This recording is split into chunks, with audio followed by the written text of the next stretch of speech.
رب کا ہے فرمان، اس پہ جا قربان، پیغام قرآن، پیغام قرآن۔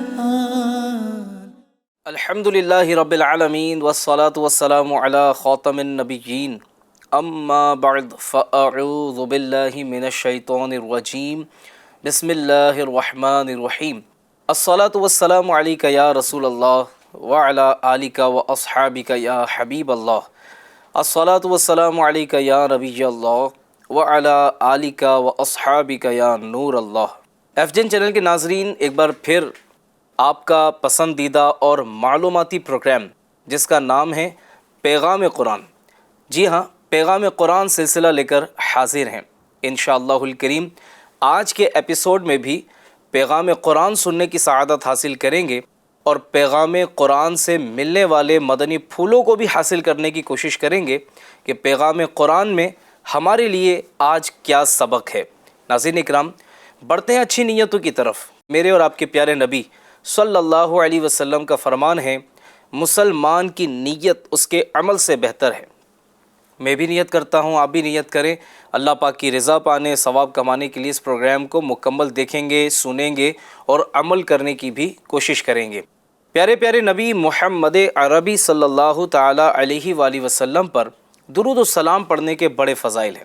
پیارے آقا صلی اللہ علیہ وسلم نے فرمایا، تم جہاں بھی ہو مجھ پر درود پڑھو کہ تمہارا درود مجھ تک پہنچتا ہے۔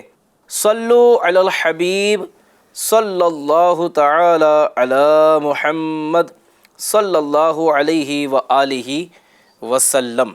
ایف جین چینل کے ناظرین، آج انشاءاللہ پیغام قرآن میں ہم جس مبارک ہستی کے بارے میں سنیں گے اور ان کی سیرت سے متعلق انشاءاللہ کچھ مدنی پھول حاصل کریں گے، وہ مبارک شخصیت کون ہے؟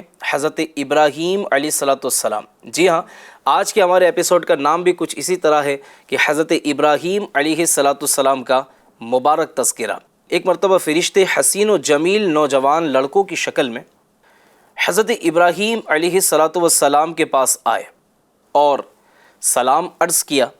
آپ علیہ السلام نے سلام کا جواب دیا اور انہیں مہمان خیال کرتے ہوئے ایک بھنا ہوا کھانا کھانے کے لیے لے آئے، کیونکہ ابراہیم علیہ السلام کا یہ مبارک انداز تھا کہ آپ مہمانوں کے ساتھ کھانا تناول فرماتے تھے، اور مہمان اگر کسی وقت میں میسر نہ آئے تو آپ پریشان بھی ہوتے تھے، ان کی تلاش میں کافی دور تک جو ہے وہ تشریف بھی لے جاتے تھے۔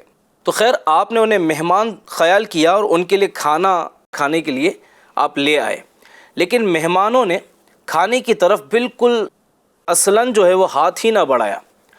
اس پر آپ علیہ السلام کو گھبراہٹ اور خوف ہوا کوئی نقصان نہ پہنچا دے۔ فرشتوں نے خوف زدہ دیکھ کر عرض کی کہ آپ نہ ڈریں، ہم کھانا اس لیے نہیں کھا رہے کہ ہم اللہ تبارک و تعالیٰ کے فرشتے ہیں اور قوم لوط پر عذاب نازل کرنے کے لیے بھیجے گئے ہیں۔ اس گفتگو کے دوران حضرت ابراہیم علیہ السلام کی زوجہ حضرت سارہ رضی اللہ عنہا بھی وہاں پردے کے پیچھے کھڑی تھی اور یہ باتیں سن رہی تھیں۔ بیٹے کی بشارت یا کسی اور بات پر وہ وہاں پر ہنس پڑیں۔ فرشتوں نے حضرت سارہ رضی اللہ تعالی عنہا کو ان کے بیٹے اسحاق اور ان کے بعد اسحاق کے بیٹے یعقوب علیہ السلام کی ولادت کی خوشخبری بھی سنا دی۔ بشارت سن کر حضرت سیدتنا سارہ رضی اللہ تعالی عنہا نے تعجب سے کہا، آپ کو حیرانگی ہوئی، تعجب ہوا اور تعجب سے کہا کہ کیا میرے ہاں بیٹا پیدا ہوگا؟ حالانکہ میں تو بوڑھی ہوں اور میرے شوہر بھی بہت زیادہ عمر والے ہیں۔ اس وقت جو ہے نا ناظرین، حضرت ابراہیم علیہ السلام کی عمر شریف 120 سال کی تھی اور حضرت سارہ رضی اللہ تعالی عنہا کی عمر جو تھی وہ 90 سال کی عمر تھی۔ فرشتوں نے جواب دیا کہ آپ کے لیے اس امر الہی پر کیا تعجب، کیونکہ آپ کا تعلق اس گھرانے سے ہے جو معجزات اور عادتوں سے ہٹ کر کاموں کے سر انجام ہونے، اللہ تبارک و تعالیٰ کی رحمتوں اور برکتوں کے نازل ہونے کی جگہ بنا ہوا ہے۔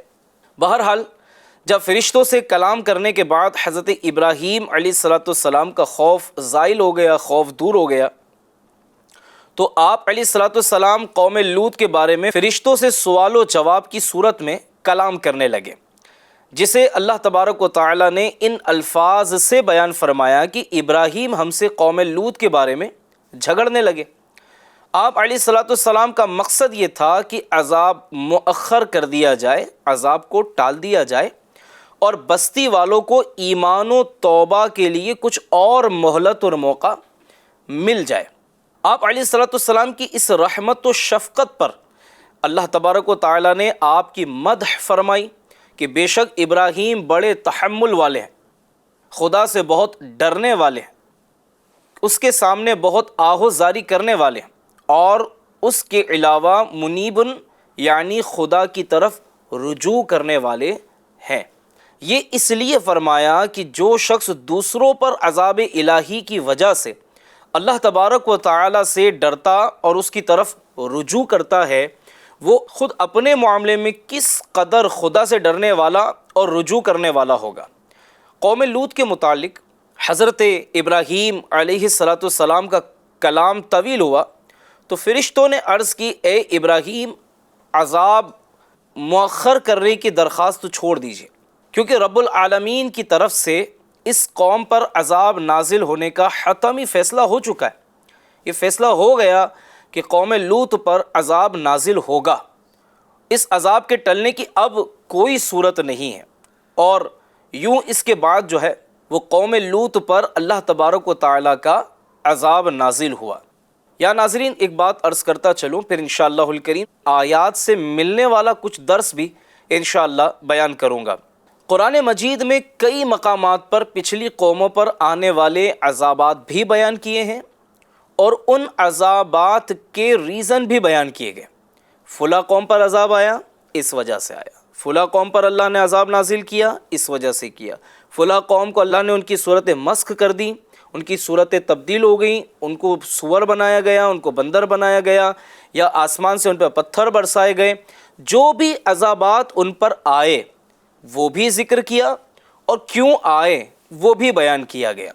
ناظرین اکرام، یہاں عرض کرتا چلوں کہ آج وہ چیزیں، وہ باتیں جو پچھلی قوموں میں تھیں، پچھلی اقوام میں تھیں، جن کی وجہ سے اللہ تبارک و تعالیٰ کا ان پر عذاب نازل ہوا، آج ہماری سوسائٹی میں، ہمارے معاشرے میں وہ برائیاں علل اعلان ہو رہی ہیں۔ ہمیں اللہ تبارک و تعالیٰ سے ڈرنا چاہیے۔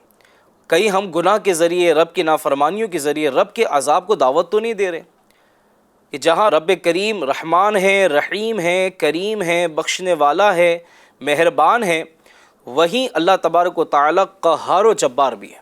جی ہاں، جب وہ گرفت فرماتا ہے تو پھر بندہ چھوٹ نہیں پاتا، بچ نہیں پاتا۔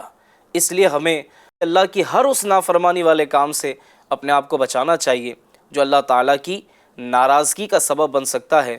اپنے آپ کو ان کاموں سے بچانے کی کوشش کرنی چاہیے۔ حضرت ابراہیم علیہ الصلوۃ والسلام نے قوم لوط پر سے عذاب ٹل جائے، اس کے لیے آپ نے درخواست بھی پیش کی، اور اس کا سبب کیا تھا؟ آپ یہ چاہتے تھے کہ ان کو مزید ایمان لانے کے لیے، توبہ کرنے کے لیے مہلت مل جائے۔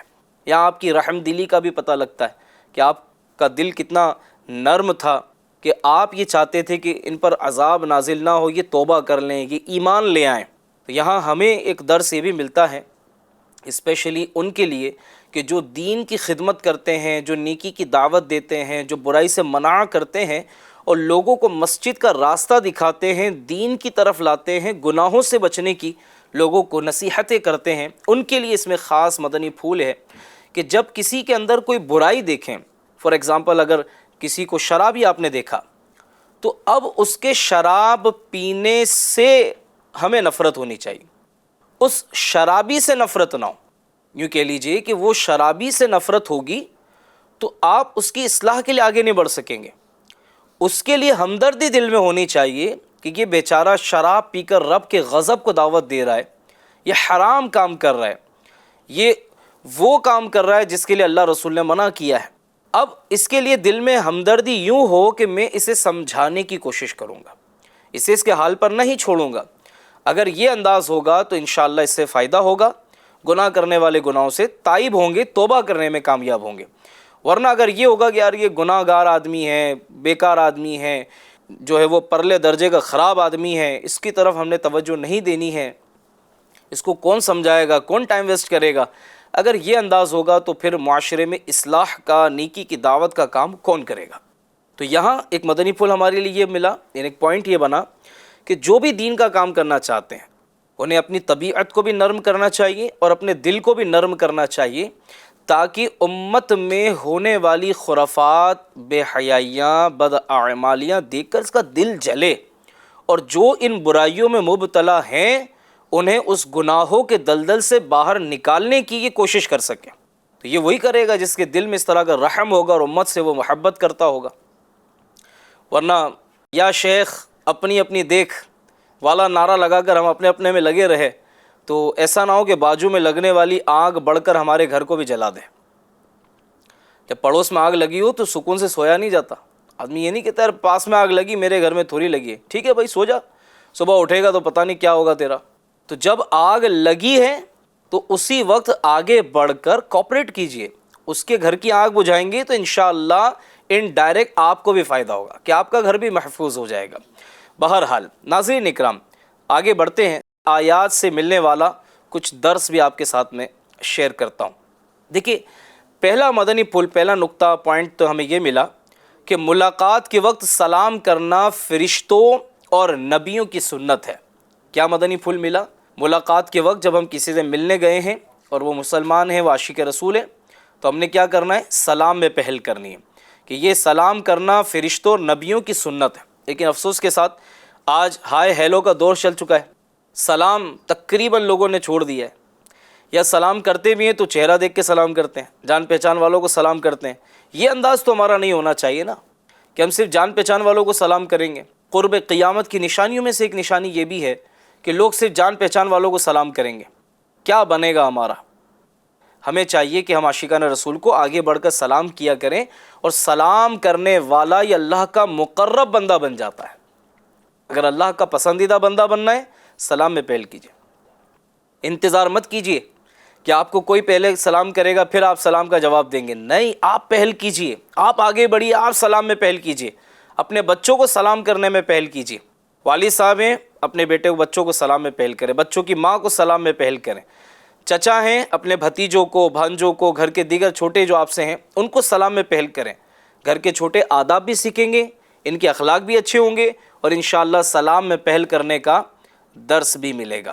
ناظرین اکرام، نبی کریم صلی اللہ علیہ وسلم کی ازواج مطہرات اہل بیت میں داخل ہیں، کیونکہ یہاں حضرت سارہ رضی اللہ عنہا کو اہل بیت کہا گیا ہے۔ اسی طرح حضرت ابراہیم اور ان کی زوجہ کو بیٹے اور پوتے کی بشارت دینے سے مستقبل کے غیب کی خبر معلوم ہو گئی، اور بتانے والے فرشتوں کو بھی یقیناً یہ غیب کا علم تھا۔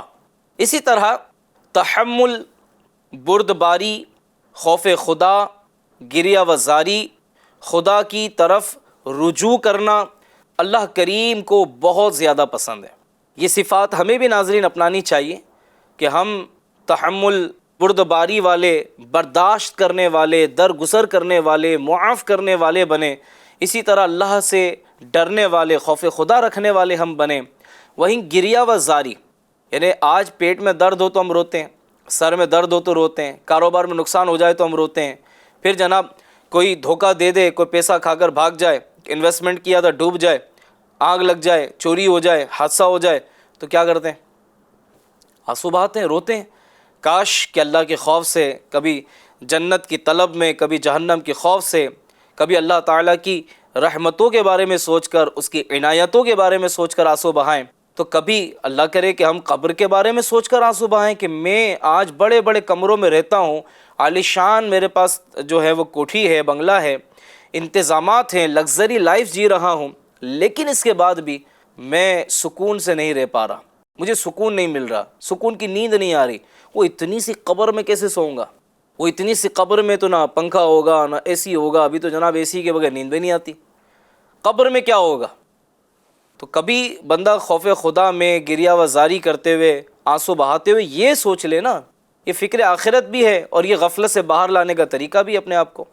انبیاء علیہم الصلاۃ والسلام کا بارگاہ خداوندی میں بہت بلند مقام ہے، کہ اس عظمت والی بارگاہ میں بھی یہ تکرار و اصرار کر سکتے ہیں، گویا نیاز بھی ہیں اور ناز بھی ہیں۔ سبحان اللہ۔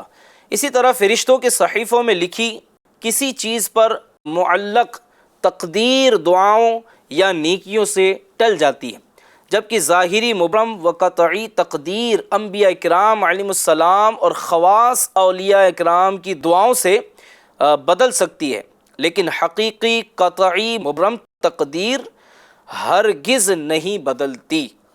حتیٰ کہ انبیاء کرام علیہم السلام بھی اس کے متعلق دعا کرنے لگیں تو انہیں دعا کرنے سے روک دیا جاتا ہے۔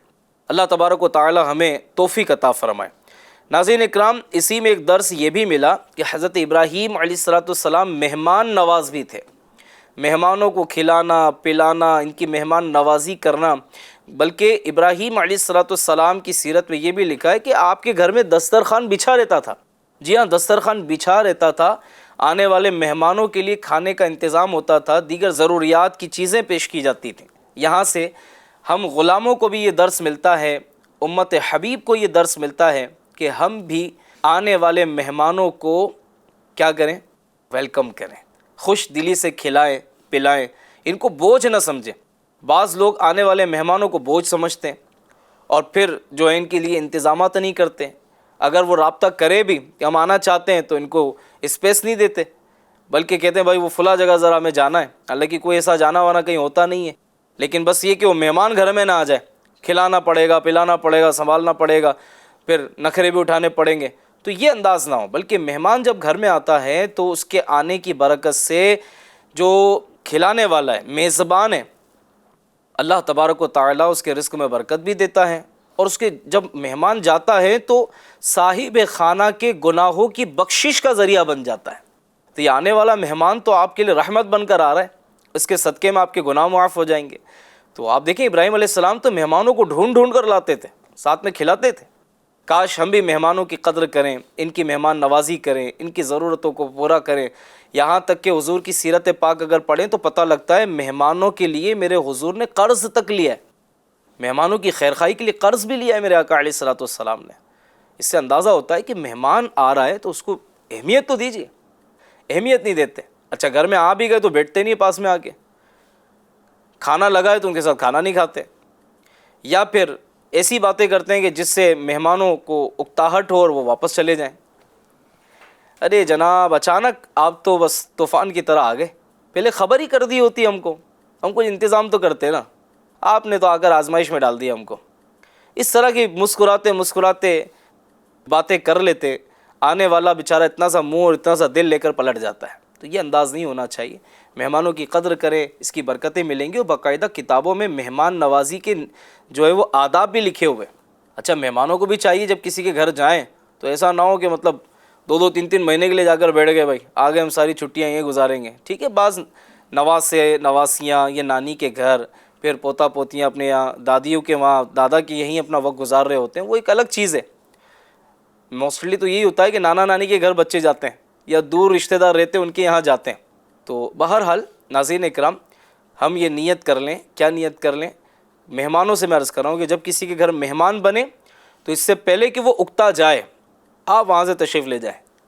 1 دن 2 دن، زیادہ سے زیادہ 3 دن انف ہو گیا، اس سے زیادہ رکیں گے تو ان کے لیے آزمائش ہوگی۔ آپ دیکھیں نا، مہمان کے لیے بھی پہلے دن میزبان کیا کرتا ہے؟ بہترین سے بہترین ڈش کھلاتا ہے، اچھے سے اچھا کھانا کھلاتا ہے۔ اگلے دن کیا ہوتا ہے؟ اس سے تھوڑی ڈش میں فرق آ جاتا ہے، کمی آ جاتی ہے۔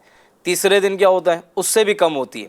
تو یہ ٹھیک ہے، آداب کی کتابوں میں یہ لکھا ہے کہ پہلے دن پرتکلف کھلائے، اچھا کھلائے، پھر اس کے بعد ٹھیک ہے جو روٹین ہے وہ کھلائے۔ تو بہرحال ناظرین اکرام، ہمیں مہمان بننے کے آداب بھی سیکھنے چاہیے۔ بعض لوگ مہمان بن کر کم جاتے ہیں اور جاسوس بن کر زیادہ جاتے ہیں۔ بھائی مہمان بننے گئے تھے، مہمان بن کر گئے تھے یا جاسوس بن کر گئے تھے؟ اور گھر کی ساری مطلب انہوں نے معلومات نکالنی ہے، گھر والوں کی معلومات نکالنی ہے۔ تو یہ انداز نہ رکھیں، مہمان ایسے بنے کہ جب آپ جانے لگے نا تو وہ آپ سے کہیں حضور جناب دوبارہ کب آئیں گے؟ یہ بات اگر پوچھی تو سمجھو آپ کے آنے سے خوش ہوئے۔ اور اگر یہ سوال نہیں کیا جا رہا ہے اور آپ ہی خواہ مخواہ کریں ہم انشاءاللہ آئیں گے، ہم پھر آئیں گے، ہم جلدی آئیں گے، اور وہ آپ کو رسپانس ہی نہیں کر رہا ہے، اس کا مطلب یہ کہ اب زیادہ لمبی کیے بغیر باہر نکل جائیے ورنہ آزمائش ہو جائے گی۔